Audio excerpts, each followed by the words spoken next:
대한민국 99%를 위한 편파 방송. 나는 꼽살이다. 와!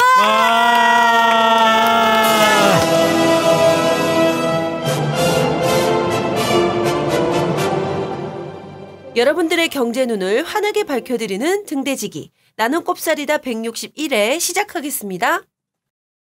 여자의 삶에는 여자의 책이 필요하다. 800명 동기생 중 유일한 여학생으로 서울대 공대의 전설로 불리던 여자. MIT 박사 출신 도시 건축가로 미국 타임이 선정한 21세기 리더 100인 중 유일한 한국인. 소신 있게 목소리를 냈던 18대 국회의원. 베스트셀러 왜 공부하는가? 한 번은 독해져라로 독자들을 사로잡았던 여자.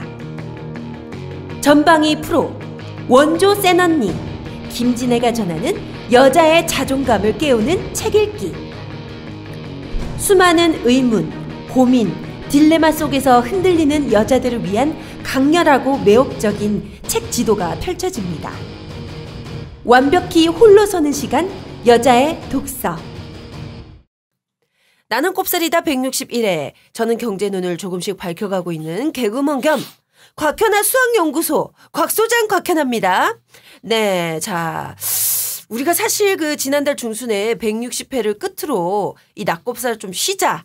네, 저는 뭐 물론 여기 들어온 지 한 1년이 좀 넘었는데 다른 분들은 5년을 버텨오면서 너무 많이 이제 좀 지쳤다. 기력이 딸린다. 네, 뭐 선대인 소장님도 난 뭐 지금 아무것도 못하겠다.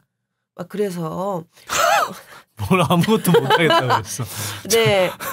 당분간 좀 쉬자 그래서 저희가 쉬었단 말이에요. 그래서 저는 뭐 제 모든 계획을 다 짜놓고 있었는데 갑자기 한 달 좀 지났는데 무슨 계획이 있어 당신이. 어? 왜 이래? 나 계획 있는 여자야. 그 사이에 뭐 저 포털에 실금 1위로 막 오르고 이런 그거는 그거고. 자, 그래서 지금 한 달이 조금 안 됐는데 다시 녹음하자고 슬그머니 문자가 왔어요.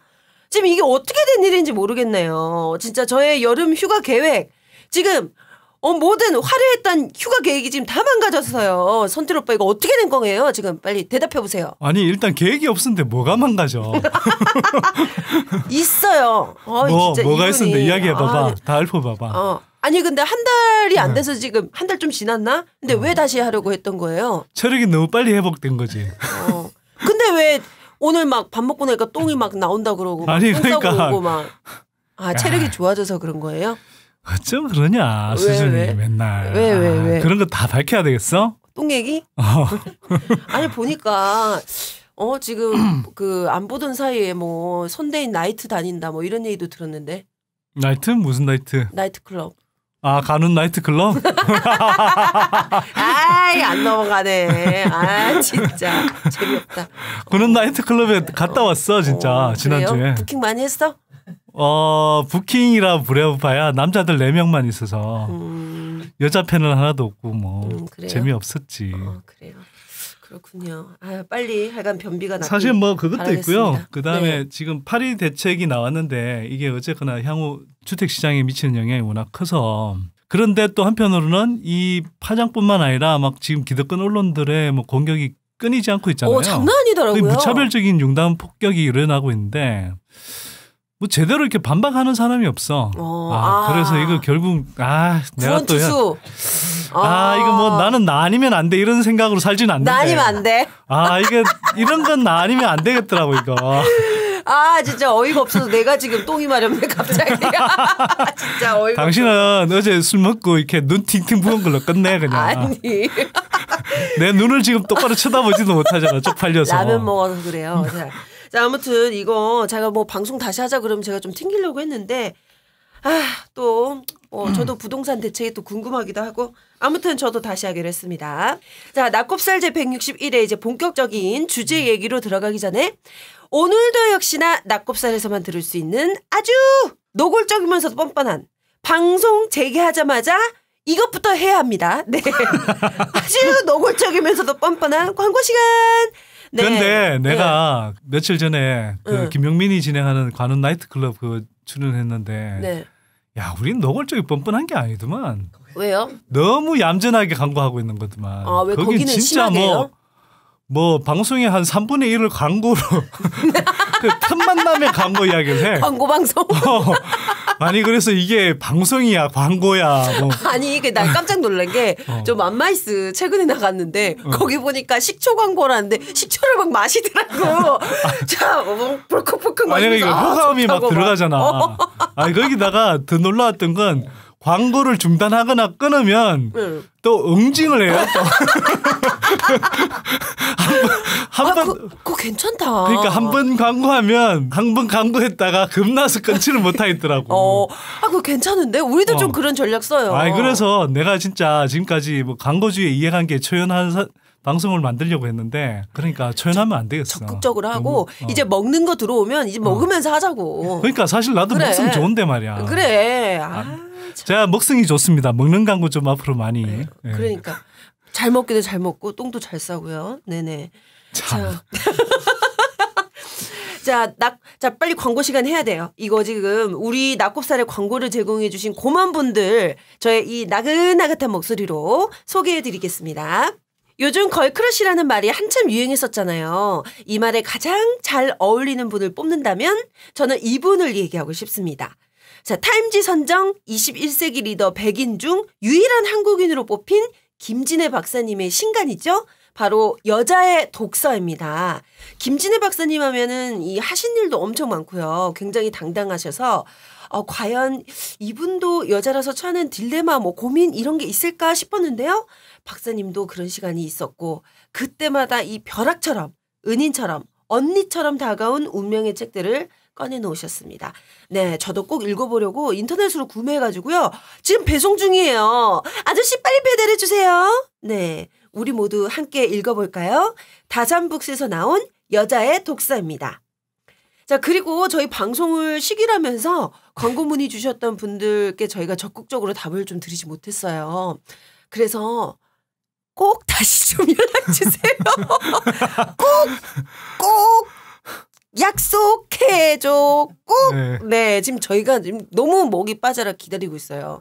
앞으로는 거의 뭐 김용민급으로.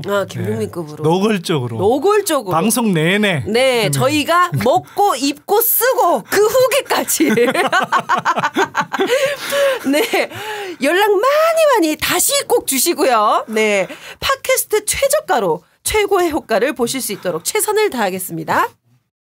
강남 4구와 용산, 노원, 영등포 등 서울 11개구와 행복도시 건설 예정 지역을 투기 지역으로도 지정하여 다주택자의 투기 수요를 억제하겠습니다. 내일부터 효과가 즉시 발생합니다. 정부가 발표한 주택시장 안정대책의 핵심은 투기지역 지정입니다. 2012년 강남 3구가 마지막으로 투기지역에서 해제된 지 5년 만에 강력한 투기 억제 카드가 부활한 겁니다. 정부는 먼저 서울 전역과 경기도 과천, 세종시를 투기 과열지구로 지정했습니다. 여기서 한 발 더 나가 강남 3구 등 서울 11개구와 세종시를 추려 투기지역으로 다시 묶었습니다. 강남 3구만 투기 과열지구로 지정할 것이란 시장의 예상을 뛰어넘은 것입니다. 핀셋 규제로 불린 6.19 대책이 별 효과를 내지 못한 데다 강남권 주변 지역으로 투기 수요가 몰리는 이른바 풍선 효과를 방지하기 위한 것이란 분석입니다. 투기 과열 지역에는 세금, 대출, 청약에 걸쳐 전방위 규제가 적용됩니다. 투기 지역에는 여기에 추가로 규제가 덧붙습니다. 주택담보대출은 세대당 한 건으로 제한되고 양도소득세는 기준시가가 아닌 실거래가로 과세됩니다. 투기과열 지구로 지정되면 청약 1순위 자건 요건이 높아지고 재건축 조합원 지위 양도가 금지됩니다. 여기에 대출 규제도 강화됩니다. LTV DTI가 나란히 40%로 제한돼 최대 집값의 40%만 대출을 받을 수 있게 됩니다. 3억 원 이상 주택 거래 시 자금 조달 계획과 입주 계획을 내도록 하는 부동산 거래 신고제도 다시 시행합니다. 다주택자에 대한 금융 규제도 대폭 강화합니다. 투기 지역에선 주택담보대출을 세대당 한 건으로 제한하고 기존에 담보대출을 받은 게 있다면 LTV 30%가 적용됩니다. 2014년 폐지됐던 양도세 중과도 부활합니다. 앞으로 서울, 세종, 부산 등 조정지역의 2주택자에는 최대 50%, 3주택자 이상에는 60%의 양도세가 부과됩니다. 또 분양가 상한제를 적용하는 기준도 완화해 공공택지에서 민간택지로 적용지역을 확대할 계획입니다. 나는 꼽살이다 161회 이제 본격적인 주제 얘기로 넘어가 보겠습니다. 자, 아까 선택 오빠가 잠깐 얘기를 했었는데 그 한 달도 안 돼서 이 선택 오빠가 낙곱살을 다시 하려고 입이 근질근질해진 이유 바로 부동산 때문입니다. 이 문재인 정부가 주택 투기 문제 반드시 잡겠다고 아주 강력한 의지를 보이고 있는데요. 그래서 출범 이후로 벌써 2번이나 이 부동산 대책을 발표를 했는데요. 특히 지난 8월 2일에 발표된 파리 부동산 대책. 파리 부동산 대책? 파리? 프랑스 파리 집값 엄청 올랐다 그러던데. 그것 때문에 뭐 파리? 네. 이런 개드립을 작가님이 치셨네요. 자, 아무튼 시장의 예상을 뛰어넘는 강도 높은 대책을 발표하면서 과연 이번 대책으로 투기도 잡히고 이 미친 집값도 잡힐지 관심이 커지고 있는데요. 자, 그래서 오늘은 이 파리 부동산 대책을 중심으로 이야기 나눠보도록 하겠습니다. 자, 오늘 이 이야기를 해주기 위해서 낙곱살을 찾아주신 우주 최강 게스트. 이쪽 방면으로 대한민국 최고, 세계 최고, 우주 최고, 은하계 최고의 전문가 선대 사장님. 내가 웬만하면 민망하다 정말. 하겠는데 나도 진짜 민망하다. 막 손발이 막 오르는. 나도 진짜 지금 손발 없다 지금. 정말 민망하네요. 네. 근데 뭐 워낙 또 전문가시고 하실 말씀이 오늘 많을 거라고 생각이 들어서 오늘 아니, 단독으로 별로 없어요. 왜 이래? 핵심만 간단하게. 그래? 오늘 말 길게 하기만 해봐. 진짜 나 진짜 욕할 거야. 아니 좀 길게 할게. 잘못했어. 그래. 자, 알겠어요. 자, 그럼 이제 내용이 많으니까 빨리 시작할게요. 자, 파리 부동산 대책. 이 발표가 됐어요. 그때 어떤 생각이 드셨어요? 이제 집값 잡히겠네. 정부 제대로 뭐 지금 제대로 하고 있다 이런 생각 하셨어요? 네. 오. 짧게 하라며. 그래요? 아니 왜? 아니 사실 이 네. 대책 발표 날 때 사실 해외에 나가 있었어요. 네. 그런데 이 발표를 보는 순간 이제 좀 제대로 하는구나. 오르가즘이 느껴졌어요? 오르가즘까지는 아니고요. 이게 사실 단기 불끄기 대책, 중장기 이제 부동산 패러다임을 바꾸는 그런 대책은 아니죠. 근데 단기 불끄기 대책으로는 한 100점 만점에 90점 정도는 줄 수 있다. 90점이 높게 주신 거 아니에요? 네. 제 기준으로 보면 굉장히 높게 준 거죠. 그러니까요. 네, 저는 사실 이런 거 되게 깐깐하게 평가하는 사람인데 90점 정도 됩니다. 네. 왜냐하면 제가 볼 때 문재인 정부가 노무현 정부 때 부동산 정책 때문에 사실 많이 두들겨 맞았잖아요. 네. 그 때문에 사실 민심 위반도 많이 됐었는데 거기서 배운 거예요. 이제 그러면 안 되겠다. 네. 그리고 또 하나 그때는 이제 그러니까 문재인 정부가 지금 좀 유리한 점은 뭐냐면 노무현 정부 때는 상황이 벌어지는 걸 보면서 거기에 맞는 대책이 뭘까 이렇게 하다 보니까 타이밍도 늦는 경우들이 많았고 또 제대로 된 정책을 못 내놓는 경우도 많았거든요. 근데 이제 그때 해보니까 어떤 게 효과가 있고 또 어떤 타이밍에 이렇게 하는 게 맞더라 이런 걸 감을 익힌 거예요. 예를 들면 김수현 사회수석 같은 경우는 노무현 정부 때도 부동산 정책에 관여했던 핵심적인 인사 중에 한 분이거든요. 이미 이제 정책 수단 다 확보하고 있는 거야. 그리고 이게 어느 정도 효과가 있는지 이런 것들은 어느 정도 간파하고 있는 거예요.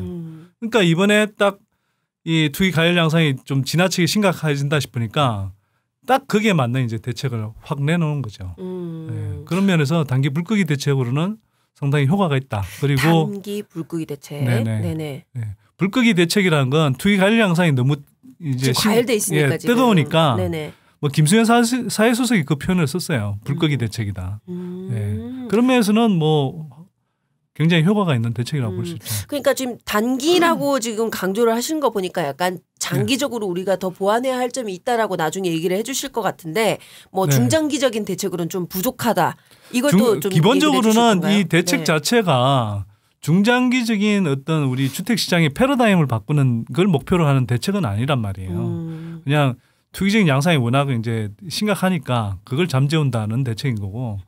후분양제라든지 보유세 도입이라든지 또 공공임대주택 확대라든지 이런 부분에 관해서는 사실은 좀 더 큰 틀에 예, 좀 긴 호흡의 그런 이제 대책이 따로 나와야 될 거라고 저는 믿습니다. 또 준비하고 있는 걸로 알고 있고요. 아, 그렇군요. 예상했던 것보다 좀 세게 나오는 이런 생각은 하셨어요? 정부가?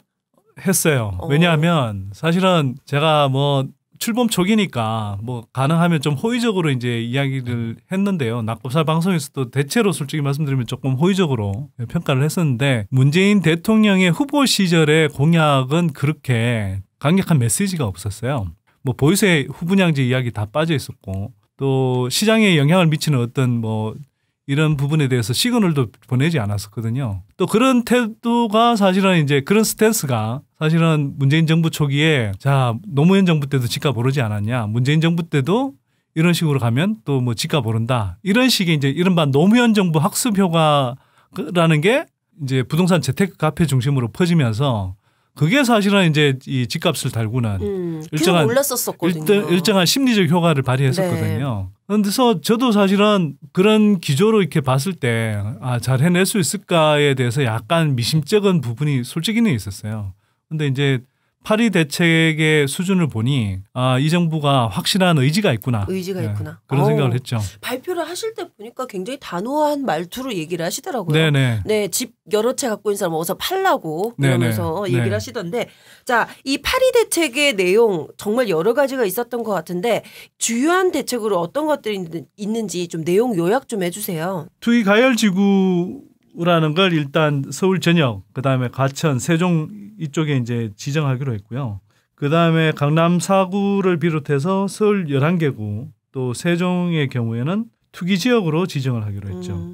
그다음에 투기 과열 지구에 이제 재건축 주택, 그다음에 분양권 거래를 이제 제한하기로 했고요. 6.19 대책, 그다음에 지난해 나왔던 11.3 대책이 이제 조정 대상 지역이라고 했던 게 따로 있었잖아요. 한 지금 40여 개 정도 지정돼 있는데 이 지역의 경우에도 이건 뭐 지금 요번에 이제 서울 전역을 포함해서 투기 과열 지구는 다 기본적으로 포함됩니다. 이 다주택자 양도세를 이제 중과를 하는 거예요. 그러니까 2주택은 10%포인트 이상, 또 3주택 이상은 20%포인트 이상 가산해서 이제 중과를 하기로 했고요. 그다음에 제가 볼 때는 제일 중요한 뭐 그긴 한데 투기 과열 지구의 경우에는 주택 대출 규제를 LTV DTI를 40%로 묶기로 했습니다. LTV DTI를. 그러니까 다시 한번 좀 설명드리면 LTV라는 건 이제 집값 대비해서 대출액의 비율. 네. 예, 뭐 집값 대비 대출액의 비율인데요. 이게 예를 들면 10억짜리 집을 사는데 6억까지 빚을 빌릴 수 있으면 이게 이제 60%가 되는 60%. 거죠. 그래서 이게 이제 지금 최경환 정부층이 들어오면서 60%이던 게 70%로 풀렸었는데 그쵸. 이게 이제 지난번 6.19 대책 때 60%로 묶였다가 다시 이번에 40%까지 투기 가열 지구에 한해서 네. 그러면 뭐 서울 전역과 과천, 세종은 투기 가열 지구로 지정돼 있으니까 이제 이거는 기본적으로는 이 지역들은 40%로 묶이는 거죠. 이제 전엔 10억 중에 6억을 빌릴 수 7억까지 빌렸다가 6억으로 빌렸다가 이제는 4억까지밖에 못 빌리는. 그러니까 자기 돈 없으면 집 사지 말라는 거예요. 자기 최소한 일정한 수준의 자기 돈을 가지고 사라는 거죠. 네네. 그다음에 DTI도 마찬가지로 40%로 다시 이제 묶였는데요. 이게 원래 최경환 전 부총리 전에 이 서울은 40%, 그다음에 서울 제외한 경기도, 인천은 50% 이렇게 돼 있었는데 이게 이제 60%로 일률적으로 풀려버렸어요. 최경환 전 부총리 때. 근데 이걸 다시 이제 40%로 묶기로 한 거니까 상당히 이제 더 강력해졌죠. 뭐 적어도 투기 가열 지구에 한해서는. 그러면 이 DTI라는 건 대출액 자기 이제 소득 대비해서 대출액 상한 비율이에요. 그러면 예를 들어서 자기 소득이 연간 5천만 원인데 그 중에 한 2천만 원을 빚 갚는 데 쓴다. 이러면 이제 이게 40%가 되는 거죠. 근데 이걸 이제 60%까지 전에 늘렸었다는 것은 뭐 5천만 원 중에 그러니까 3천만 원을 빚 갚는 데 써도 된다라고 했던 거니까 정부가 허용해 준 거니까 사실은 뭐 무지막지하게 빚내서 집 사라고 이렇게 풀어줬던 거죠. 그렇죠. 대놓고 네. 얘기한 거죠. 네. 얘기를 듣다 보니까 뭐 되게 강력한 대책들이 많이 나온 것 같은데 이 문재인 정부 출범 후에 처음으로 나왔던 부동산 대책이 6.19 대책이었는데 그때 반응이 좀 약하다 이래가지고 집값 못 잡는다는 얘기들이 많았거든요. 네. 근데 선तील 오빠는 효과는 좀 있을 거다. 네. 그리고 그걸로 안 되면 더 센 정책을 낸다고 경고한 것도 의미가 있다라는 얘기를 한 것 같아요. 네. 그래서 6.19 대책이 나오고 나서 집값 흐름을 보면 별 약발은 좀 없었고요. 그래서 이런 대책이 우리 선틸 선대인 소장님의 예견대로 나왔다. 이렇게 얘기하면 되나요? 예견대로가 아니라 정부가 그렇게 뭐 추가 대책을 내놓겠다고 했었잖아요. 네네네. 그리고 6.19 대책도 전혀 약발이 없었던 건 아니고요. 그 6.19 대책 나오고 난 다음에 한동안 좀 잠잠했었는데 저도 사실 내심 좀 불안했어요. 6.19 대책 나왔을 때. 그때 제가 이제 그 표현하기로는 그 강도를 상향 조정할 여지를 남긴 중강도 수준의 대책이다 이렇게 말씀드렸는데 또 한편으로는 이게 이제 그때 왜 언론에서 핀셋 규제다 뭐 이런 이야기 했었잖아요. 그러니까 핀셋 규제라는 것 자체가 제가 여러 차례 이야기하지만 기본적으로 찔끔 대책을 내놓으라는 거거든요. 찔끔 대책. 예, 6.19 대책도 사실 그런 성격 지역별로 보나 또 한편으로는 뭐 대상별로 보나 그런 측면이 없지 않아 있었고요. 특히 그 재건축 규제와 관련해서는 좀 한계가 많이 있었습니다. 그래서 그런 부분에서 이제 사실 좀 우려가 있었는데 그 6.19 대책 나온 다음에 좀 한동안 약간 잠잠한 것 같다가 이제 재건축 쪽이 아무래도 이제 빠져 있으니까 그쪽에서 다시 이제 투기 가열 양상이 본격적으로 좀 나타났던 거죠. 그게 이제 다시 이제 8.2 대책으로 이어졌고요. 사실은 뭐 저는 뭐 좀 그 정책에 관여하시는 분들 이렇게 따로 뭐 좀 연락을 하면서 사실 뭐 이 추가 대책이 나올 가능성이 높다라는 건 좀 알고 있었어요. 그래서 이제 그런 정도까지 이제 좀 포함해서 사실은 이제 좀 뭐 시장을 그때 내다보는 전망을 했었던 거죠. 근데 이번에 하여튼 나왔는데 그럼에도 불구하고 제 예상을 좀 뛰어넘는 수준으로 강한 대책이 나왔다고 볼 수 있는 거죠.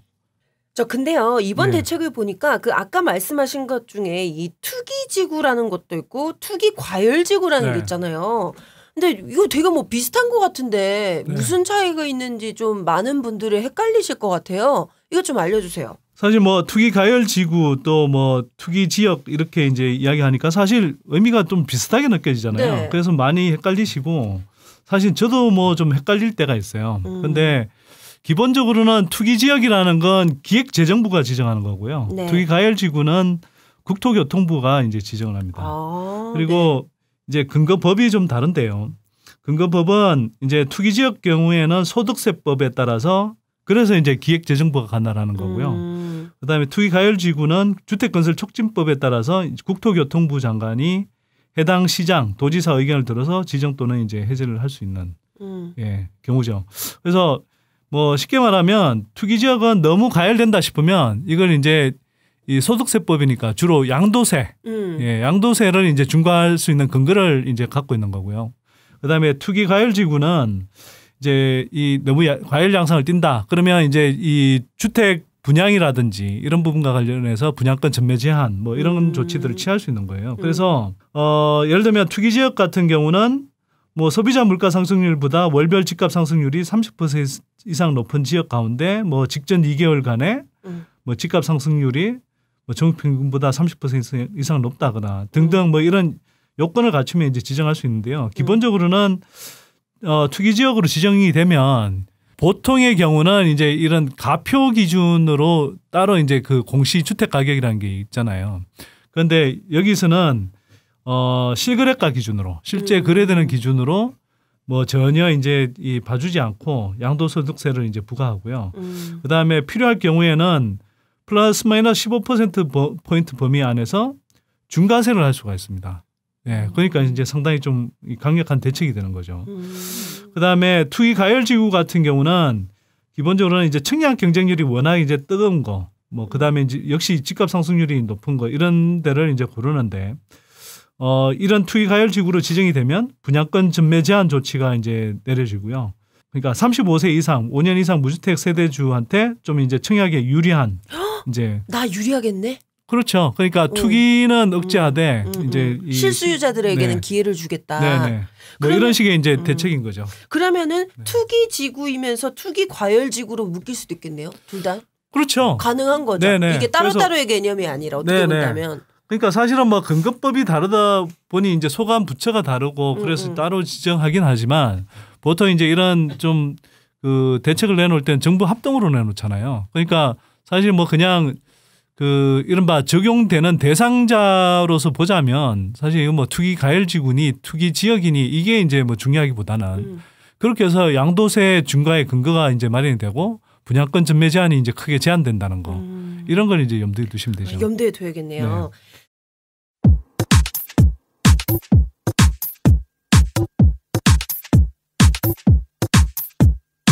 지금 여러분께서는 대한민국 99%를 위한 편파 방송 나는 꼽사리다와 함께하고 계십니다. 팟캐스트 포털 팟빵에서 나는 꼽사리다 시즌3 채널로 만나세요.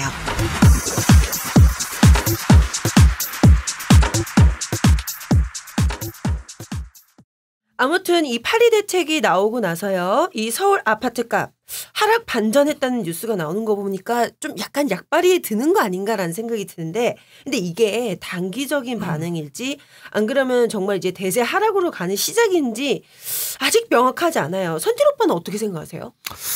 뭐 대세 하락이라는 걸 어느 정도로 보느냐에 따라서 뭐 다르겠지만 일단은 이게 그냥 6.19 대책처럼 뭐 한 달여 정도 그냥 뭐 반짝 효과 있다가 그냥 다시 뭐 이 투기 바람이 일어나는 그런 상황으로 이어질 거라고 저는 생각하지 않아요.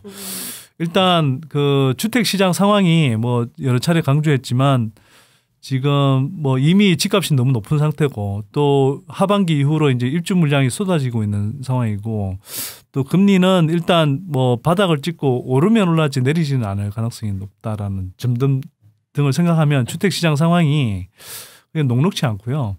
이런 상황에서 이제 문재인 정부가 강력한 이제 투기 억제 대책을 내놨잖아요. 그래서 제가 누누이 설명했지만 최근 한 3년간 수도권을 중심으로 집값이 올랐던 것은 거의 80-90% 이상 그 무리한 가계부채 폭증으로 설명할 수 있다고 생각했기 때문에 거꾸로 이번 대책의 핵심이 바로 주택대출 규제 이제 강화 또 그다음에 그와 더불어서 이 주택 그 거래를 할 때 양도세를 중과하는 뭐 이런 물론 이제 그건 조금 내년 4월에 이제 시행이 됩니다만 이런 조치들이 바로 이제 주택 시장에 효과를 발휘하는 정책들이거든요. 그래서 저는 상당히 효과가 있을 거라고 생각합니다. 네네. 자, 이 대책이 나오고 나서 선틸 오빠가 거의 뭐 이분의 추종자잖아요. 아니에요? 한때 이분이 나의 추종자였어. 아 그래? 진짜 확실해요? 그럼 내 페이스북에 뭐 이 좋아요도 늘 자주 누르시던 분이고. 뭐. 좋아요 누르면 추종자예요? 안 그런가? 아니 나도 물론 추정하지. 네. 김현미 국토교통부 장관님. 카리스마 있는 목소리로 아주 대놓고 시간 줬으니까 집 여러 채 가진 사람들은 양도세 오르기 전에 집 파세요. 딱 이랬잖아요. 네. 이렇게 했죠. 비슷한 느낌이 좀 드나요? 아니요. 네. 이렇게 공개적으로 경고를 하셨는데, 자, 한편에서는 이런 얘기가 있습니다. 이제 양도세라는 거 이제 거래를 할 때 내는 세금이니까, 안 팔면 되지. 안 팔면 안 내는 거잖아. 이렇게 생각하시는 분들도 있거든요. 그러니까 보유세를 세게 안 매기고 양도세만 올리게 되면 그냥 안 팔고 쥐고 있을 거다. 그러니까 뭐 거래만 얼어붙는 거지 매물이 쏟아져 나오질 않아서 집값을 잡는데 큰 효과가 없을 것이다. 뭐 이런 비판도 있는데요. 특히 강남 쪽은 어차피 뭐 공급보다 수요가 많아서 집값 안 떨어질 건데 뭐하러 파느냐. 이래서 요즘 뭐 다들 쥐고 있고 부동산은 아예 문을 걸어 잠그고 샷다를 내리고 안 하고 있다. 뭐 이런 얘기가 있던데 여기에 대해서 어떻게 생각하세요? 이거요? 네. 착각이죠. 그래요? 네. 근데 약간 얘기 듣다 보면 좀 설득력이 있거든요. 아니에요? 네, 아니죠. 얘기해 주세요. 그러니까 이게 일단 양도세라는 건 기본적으로 거래를 해야 이제 발생하는 세금이니까. 그렇죠. 거래 안 하면 되지 이렇게 생각하고 있다고 하는데 아니 뭐 거래 안 한다고 집값 안 떨어지나요? 예를 들어서 실제로는 거래가 안 일어날수록 집값은 더 잘 떨어지죠. 아하. 한번 생각해 보세요. 보통 집값이 오를 때는 거래가 많이 일어나잖아요. 그렇죠. 사람들이 막 투기적인 거래를 많이 하니까. 네네. 근데 집값이 떨어질 때는 사실은 이게 더 이상 집값이 추가 상승 동력이 없다고 판단하기 때문에 많은 분들이 거래를 안 하잖아요. 근데 이게 온전하게 다 자기 소득만으로 집을 산 사람들이 아니거든요. 빚 내고 집 샀잖아요. 빚 내고 집 산 사람들이 그쵸. 너무 많잖아요. 그러면 예를 들어서 나는 뭐 그래 좋아. 나는 뭐 소득이 빵빵해. 나 뭐 박현아보다 한 100배쯤 잘 살아. 나 소득이 한 뭐 지금 저축해 놓은 데는 한 100억쯤 돼. 당신 1억이라며. 한 10,000배 잘 사는 것 같은데. 얘기해서. 100만 원밖에 안 돼? 통장하네. 그러니까 좀 잘 살려면 여자의 독서 이런 걸 읽으란 말이야. 오! 잘했지? 괜찮은데? 아우, 진짜. 여자의 독서 같은 걸 읽어야 그래. 좀 훌륭한 사람이 되지. 그래, 교양과 상식을 쌓아야지. 그러니까. 여자의 독서. 읽을 거야. 빨리 배송됐으면 좋겠다. 우리 엄마가 벌써 읽고 있잖아. 아, 그래? 우리 엄마가 벌써 읽고 있는데 벌써 너무 재밌다더라고. 우리 할머니도. 네, 3대가 읽는 책, 여자의 독서. 자, 하세요. 우리 딸내미한테도 이렇게 하려고. 대단한데? 네, 그래서 양도세 지금 얘기하는. 근데 무슨 이야기였냐 이거? 내 재산이 10,000배. 그래서 100억이다. 자, 그렇다 하더라도 그런 이렇게 이른바 돈 많은 사람이라 하더라도 나는 안 팔면 되지 이렇게 한다고 집값이 안 떨어진 게 아니란 말이에요. 그러니까 자산 시장에서 가격은 어떻게 결정되냐 하면 예를 들어서 엄마 아파트. 발음 제대로 했잖아. 다른 걸로 해야지. 개포주공 뭐 1단지 아파트. 네네. 이게 뭐 100채가 있다고 하더라도 그중에 가격은 어떻게 결정되냐 하면 이 중에 5채만 거래가 돼도 이 5채가 거래되는 가격으로 이 가격은 수렴한단 말이에요. 주식시장에서도 마찬가지잖아. 삼성전자 주가가 예를 들어서 전체 100만 주가 있다고 쳐도 그중에 하루에 뭐 5만 주가 거래돼서 뭐 상한가를 치기도 하고 하한가를 치기도 하는 거잖아요. 그러니까 자산시장의 가격은 전체 자산이 다 거래가 되면서 결정되는 게 아니거든. 소수가 거래되더라도 그 가격대로 기본적으로 수렴하게 돼 있는 거예요. 그러면 이 사람들 나 이거 뭐 개포주공 아파트 20억에 샀어. 나는 뭐 돈 있으니까 안 팔고 있을 거야. 난 갖고 있어야지. 근데 이 빚내서 집 산 사람이 너무 많거든. 그 사람들이 똥줄 타는 거지 그러니까. 그러면 이 사람들 중에 집값이 오르면 팔아야지 이러고 있다가 집값 안 오르고 근데 이렇게 이자는 막 감당할 수 없을 정도로 계속 나가야 되고 이런 상황이 되면 집을 팔게 돼 있거든. 팔 수밖에 없죠. 그래서 그게 20억 하던 게 뭐 18억 되고 16억 되고 14억 되고 하면은 그럼 나는 20억에 샀고 나는 돈 있으니까 나는 20억 아래는 안 팔 거야 한다고. 그게 그 집값이 그대로 20억에 있냐 이거지. 이러니까 또 이해가 되네. 그러면 그 사람들 입장에서는 언젠가는 집을 팔 수밖에 없고요. 특히 집값이 하락할 때는 그 자산가들이 결정하는 게 아니고 기본적으로 소득이 부족한데 빚내서 집 산 사람들이 결국은 그 하락세를 주도할 수밖에 없어요. 자, 그러면 물론 저도 이제 보유세는 강화해야 된다고 믿는 사람이고 이 정부 안에서 이제 그런 흐름이 일정하게 나타날 거라고 생각하지만 저는 보유세는 단기 부동산 대책으로 나오는 건 저는 바람직하다고 생각하지 않습니다. 네. 왜 그러냐 하면 사실은 2003년에 노무현 정부 때 이제 종합부동산세 도입하면서 이제 보유세 강화했잖아요. 근데 사실 그때 보유세라는 건 기본적으로 우리의 조소의 재정 그 구조를 전반적으로 어떻게 바꿔가느냐 하는 측면에서 사실 나와야 되는 것이지 이게 단기 부동산 대책으로 나오는 건 바람직한 접근은 아니라고 생각해요. 보유세 자체는 실제로 효과도 그렇습니다. 단기적으로 이렇게 바로 효과를 발휘하는 게 아니고 보유하면서 이게 정말 부동산 보유하는데 상당한 비용이 따르네? 부담이 따르네? 이걸 이제 느끼면서 그게 차차 이게 부동산은 내가 감당할 수 있는 수준이 아니면 갖고 있으면 안 되는구나. 이걸 느끼게 하는 거거든요. 그래서 중장기적으로 효과를 발휘하는 측면에 있어도 이게 단기적으로 뭐 불꺼기 대책에 동원될 그런 대책은 저는 아니라고 생각합니다. 물론 나왔으면 상징적인 효과는 분명히 있었겠죠. 그래서 저는 지금 안 나왔다고 뭐 미리 이제 좀 실망할 필요는 없고요. 정부가 좀 전반적으로 조세 재정 개혁을 제대로 할 때 뭐 얼마 전에 정세 대책 뭐 나오긴 했는데 제가 볼 때는 이번 정세 대책은 약간 찔끔 정세 대책인 것 같고요. 제대로 된 어떤 조세 재정 정책을 정비하게 되면 그때 그 차원에서 보유세 정책도 다시 거론되는 게 좋다고 생각합니다.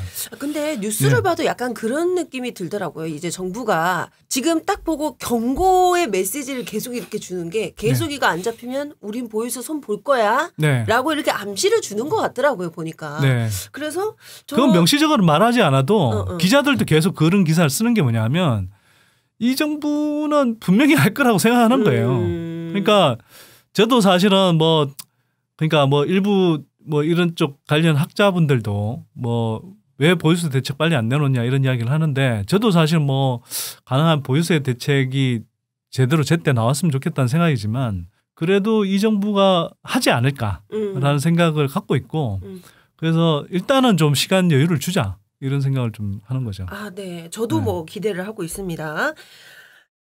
자, 그 다음에 이번 대책에 관해서 또 얘기가 많이 나오는 게 이게 풍선 효과인데요. 이번 규제가 적용이 되는 지역이 있고 안 되는 지역이 있습니다. 물론 이번에 정말 좀 서울 전 지역을 이렇게 잡기는 했지만 자, 그래서 이번 부동산 대책의 칼날을 피해간 곳에 이 풍선 효과가 나타날 거다. 이 부분에 대해서는 어떻게 생각하세요? 일정하게 그럴 수 있다고 봐요. 근데 나타나더라도 그 정도가 심하지는 않을 거다. 그리고 단기에 그칠 거다. 아마. 왜냐하면 이게 물론 이제 이번 대책도 사실은 잘 들여다보면 서울을 중심으로 해서 이제 수도권 중심의 그런 대책이고요. 분명히 투기 가열지구, 투기 지역으로 이렇게 지정한 지역에 좀 한하는 대책인 측면이 강합니다. 근데 이제 사실 지방은 부산 정도를 제외하면 지금 집값 상승세가 꺾였거나 대구처럼 이렇게 하락세를 보이는 데도 있거든요.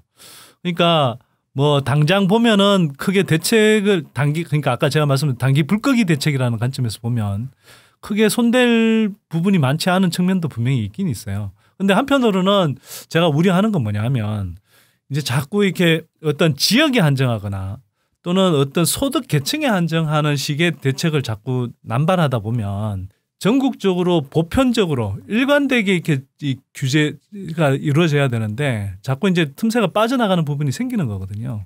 그리고 실제로 지난해까지 나왔던 또 가장 가깝게 6.19 대책도 사실은 그런 측면들 때문에 이제 풍선 효과를 일정하게 이제 보여준 측면도 있거든요. 6.19 대책에서 아까 재건축 대책이 시원하게 안 나왔으니까 사실은 재건축 가격이 다시 뛴 측면이 있는 거잖아요. 자, 그런데 이번 대책은 기본적으로 되게 강력해요. 그리고 사람들이 이제 맛을 봤어요. 뭐냐? 정부가 대책을 내놨는데 여기에서 다시 뛰면은 또 추가 대책을 내놓는다. 라는 걸 이번에 시그널 정도가 아니라 강력하게 그냥 폭탄 터뜨려 버린 거잖아. 대놓고 얘기했잖아요. 자, 처음에 그냥 몇 군데 이렇게 조준 사격해서 표적 사격을 했단 말이에요. 했는데 그럼 벗어나서 이제 또 투기를 하니까 이번에 그냥 소총 사격에 그친 게 아니라 폭탄을 터뜨려버린 거잖아. 그러니까 이제 이걸 보고 나서는 이거 사람들이 겁먹는 거죠. 특히 투기하는 사람들은. 그래서 제가 볼 때는 풍선 효과가 그렇게 크게 안 나타날 거다라는 생각이 사실 좀 있고요.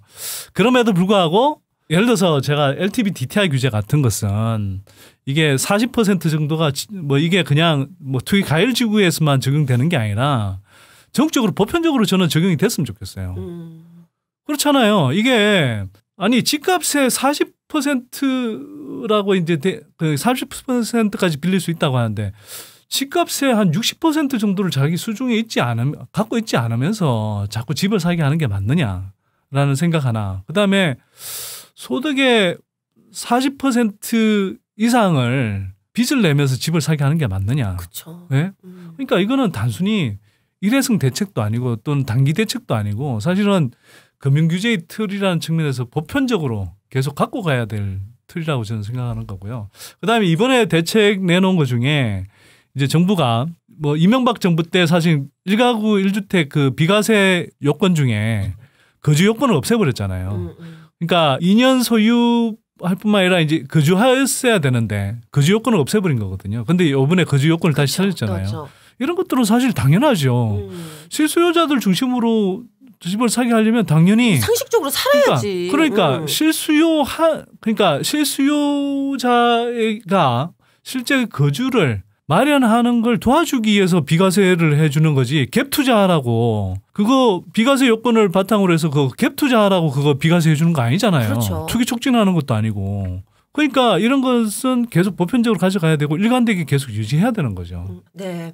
자, 나는 꼽살이다 161회. 오늘은 파리 부동산 대책을 중심으로요. 문재인 정부의 투기와의 전쟁에 관한 진단과 전망 해보고 있습니다. 자, 1부 여기서 마치고요. 곧 이어서 계속되는 나꼽살 161회 2부 여러분들 꼭 함께 해주세요.